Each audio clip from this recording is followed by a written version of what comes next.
It's that time of year where most F1 fans get excited, as it's the end of the summer break for F1, and it's also the release of the yearly instalment of the F1 series by Codemasters, and this time F1 2017.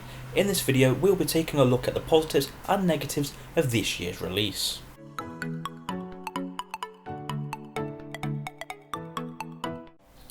So let's start at the positives.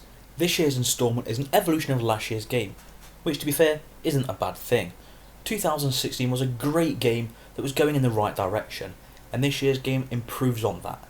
There are improvements in nearly every area, from graphics and handling, all the way to the customization options in the menus. All of these little details make it more accessible and fun to customize the experience the way you want to play, whether that be the wheel user or a pad user. And of course, not to forget the classic cars and the expanded career mode with more upgrades than ever.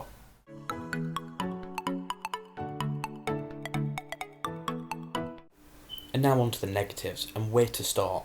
The main letdown about this year's game is even after the multiplayer beta, there are still game-breaking bugs in the game, even after patch 1.03, which is the day one patch, such as multiple cars starting from the same grid slots, which causes havoc on the starts, and players getting disqualified at the end of quali, whether it's full quali or one-shot quali, as well as getting disqualified during the race as the lights go out.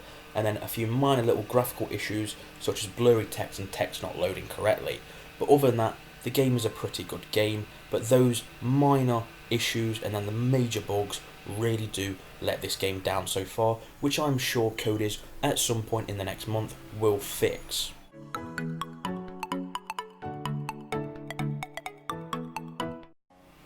So now let's take a look at the final part and the verdict. Now the verdict of this game is, it's an amazing game. It's got a lot of potential, but the bugs let it down. If you aren't a dedicated F1 fan, then this game is definitely for you, especially if you focus more on the single player than the multiplayer.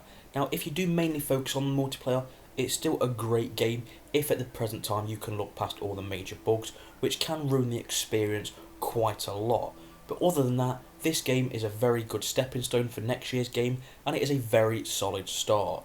Once Codemasters fix the problems and the glitches, then this game, in my opinion, will be the best in the series so far.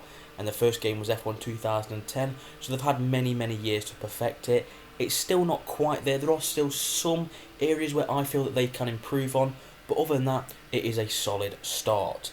Now, let me know your opinions of F1 2017 in the comment section below, and don't forget to like and subscribe for more F1 content and reviews in the future.